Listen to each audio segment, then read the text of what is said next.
রাজনীতি একটা marathon race, এটা দীর্ঘমেয়াদী পরিকল্পনা। আমি প্রত্যেকটা বিষয়ে একটা জিনিস সবসময় মেনে চলার চেষ্টা করি, প্রত্যেক ক্রিয়ারই সমান এবং বিপরীত প্রতিক্রিয়া থাকে। বাংলাদেশ জাতীয়তাবাদী দল বিএনপি গত বছর অর্থাৎ 2024 সালের জুলাই আগস্ট মাসব্যাপী যেই ষড়যন্ত্রমূলক জঙ্গি হামলা বাংলাদেশে হয়েছিল, যে হামলার কারণে বাংলাদেশ আওয়ামী লীগ সরকার ক্ষমতাচ্যুত হয় এবং শেখ হাসিনা দেশ ত্যাগ করেন এবং আওয়ামী লীগের একাধিক নেতাকর্মীকে হত্যা করা হয়, মিথ্যা মামলায় জেল জুলুম করে একদম দল আওয়ামী লীগকে বিপর্যস্ত করে দেওয়া হয়।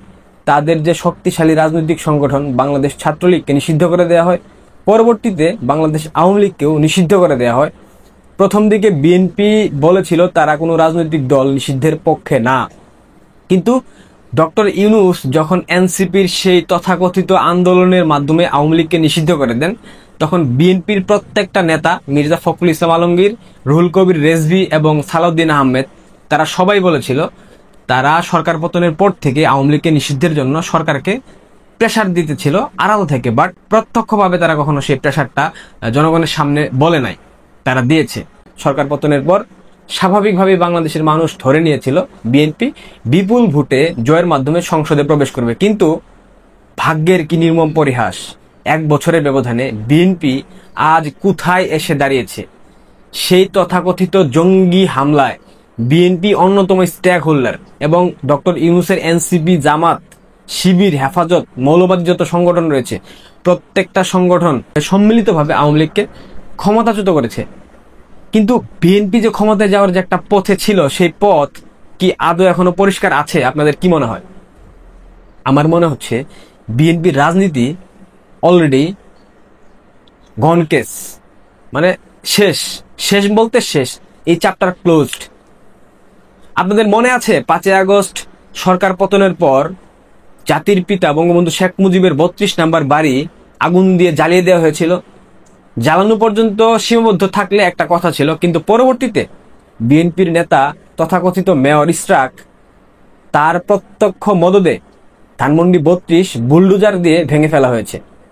বিএনপি কি তখনও বুঝেছিল যে রাজনীতির যে নির্মম খড়ক সেটা তাদের উপর নেমে আসবে? তারা বুঝে নাই। আমি বারবার বলি, বিএনপি হচ্ছে একটা মাথামোটা রাজনৈতিক সংগঠন, দুঃখিত, মৌলবাদী সংগঠন।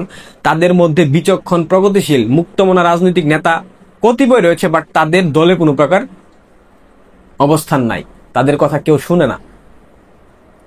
গত 24 ঘন্টায় বাংলাদেশের রাজনীতিতে যে বৃহৎ ঘটনাগুলো ঘটেছে, প্রত্যেকটা ঘটনা বিএনপির বিরুদ্ধে চলে গেছে।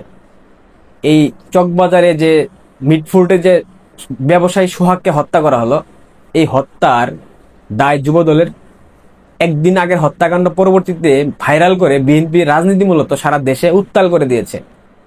যে জামাতকে বিএনপির প্রতিষ্ঠাতা জিয়াউর রহমান রাজনৈতিক বৈধতা দিল, সংসদে প্রবেশ করালো, রাজনৈতিকভাবে পুনর্বাসন করলো, জিয়াউর রহমানের স্ত্রী বেগম খালেদা জিয়া যেই রাজাকার যুদ্ধাপরাধীদেরকে তার সংসদে মন্ত্রিসভায় ঠাঁই দিল, তাদের গাড়িতে বাংলাদেশের জাতীয় পতাকা উত্তোলন করার সুযোগ সৃষ্টি করে দিল, সেই জামাত যাদের সাথে তাদের প্রায় 50 বছরের সংসার জীবন, সেই সংসার জীবনের অবসান হতে চলেছে। গতকালকে তারেক রহমানকে নিয়ে যে ধরনের স্লোগান দেওয়া হয়েছে, বাংলাদেশের ইতিহাসে কোনো দল ক্ষমতায় না থাকার পরেও, বিরোধী দলে থাকার পরেও এই ধরনের স্লোগান আমরা কখনো দেখি নাই। 1 2 3 4 তারেক রহমানের পুটকিমার, 3 4 কাউয়া, তারেক রহমান একটা সাউয়া, এই ধরনের স্লোগান কোন সভ্য রাজনৈতিক দলের বিরুদ্ধে আপনারা শুনেছেন? শুনেন নাই।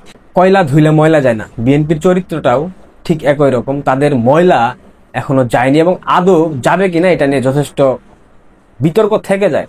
আজকে ঝিনাইদহ জেলা বিএনপির কার্যালয়ে প্রথমে ভাঙচুর করা হয়েছে, অগ্নি সংযোগ করা হয়েছে, জ্বালিয়ে পুড়িয়ে ছারখার করে দেওয়া হয়েছে।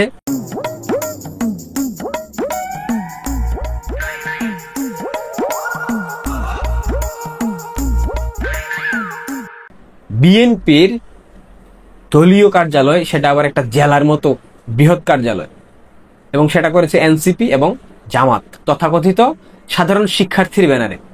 কি বুঝতেছেন বিএনপির ভাই ও বোনেরা? ঢাকা সহ সারা দেশের একাধিক স্থানে জামাত বিএনপির বিরুদ্ধে মিছিল করেছে এবং এনসিপি এবং গণ অধিকার পরিষদের যে ছাত্র সংগঠন, তারা বিবৃতি দিয়েছে ছাত্র দলকে এবং যুব দলকে নিষিদ্ধ না করা হলে সারা দেশে কর্মসূচি ঘোষণা করবে। কেমন লাগছে বিএনপির ভাই বোনেরা? বিএনপির বিরুদ্ধে তথাকথিত নামধারী ছাত্ররা একাধিক স্ট্যাটাস দিয়েছে, একাধিক। আহনাফ জামান নামে এক ছেলে স্ট্যাটাস দিয়েছে, পুরান ঢাকার ঘটনা, ইশরাক যদি শেল্টার দিতে চেয়ে থাকে, ইশরাক হোসেন তোমার লাশ আমরা কুত্তা দিয়ে খাওয়াবো, তোমার মরা বাপ কবর থেকে উঠে আসলেও লাভ হবে না।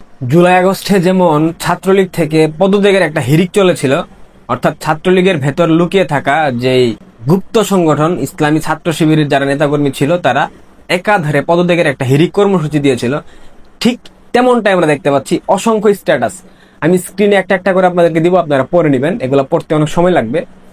একাধিক বড় বড় পদধারী নেতাকর্মী বিএনপি থেকে, বিশেষ করে ছাত্রদল থেকে পদত্যাগ করতেছে। এগুলা কিসের লক্ষণ? এগুলা কি স্বাভাবিক প্রক্রিয়া আপনাদের মনে হচ্ছে? কোনোভাবে স্বাভাবিক না, এগুলা মেটিকুলাস প্ল্যানের অংশ।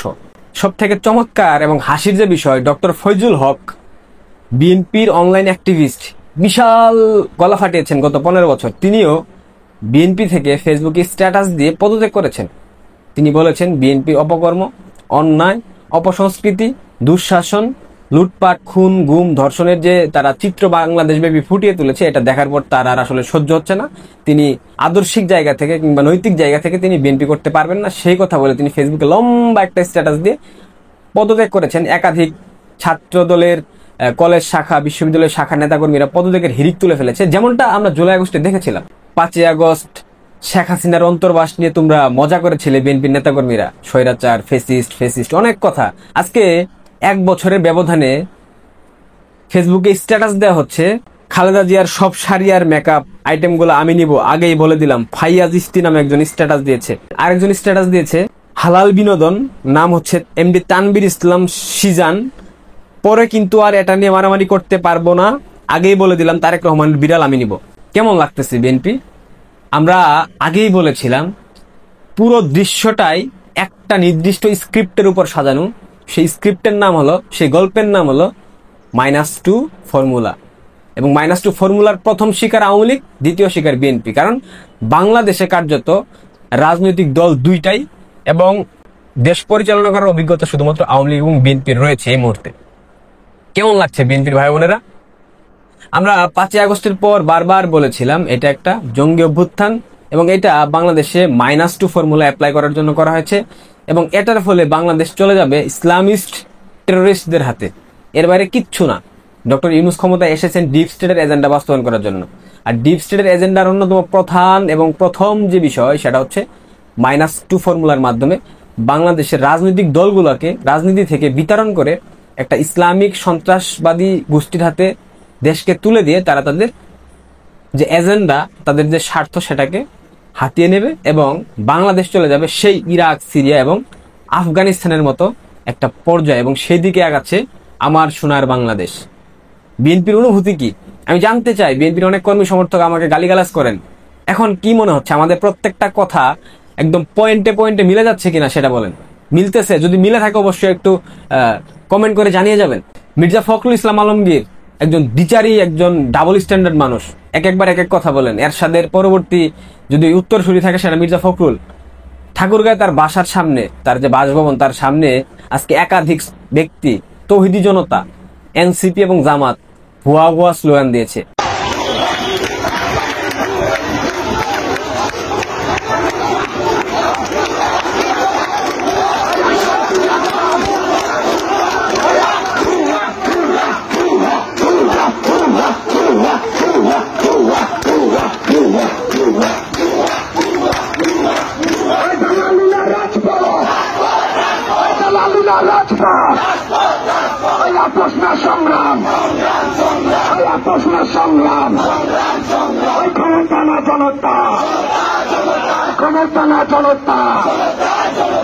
এসব স্লোগান মুখ দিয়ে উচ্চারণ করতেও মায়া লাগতেছে বিএনপির উপর।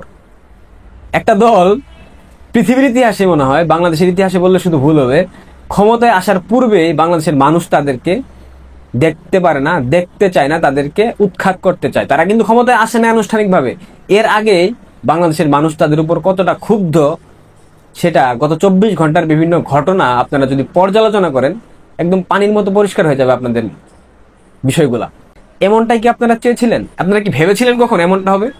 তারেক রহমান জীবদ্দশায় বাংলাদেশে আসতে পারবে না, এটা আমি আপনাদেরকে লিখিত দিলাম, আপনারা মিলাই নেবেন। ভালো থাকবেন।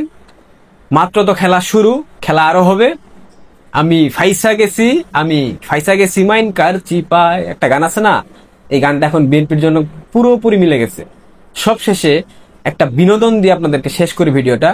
বিনোদনটা হচ্ছে, আমাদের পলিথিন উপদেষ্টা রেজওয়ানা আপা বলেছেন সরকার মবের বিরুদ্ধে শক্তিশালী অবস্থান নিয়েছে। সরকার বারবার তার অবস্থান স্পষ্ট করেছে, সেটা হচ্ছে মব জাস্টিস সরকার কোনোভাবেই বরদাস্ত করে না। এটাই বাস্তব। ধন্যবাদ।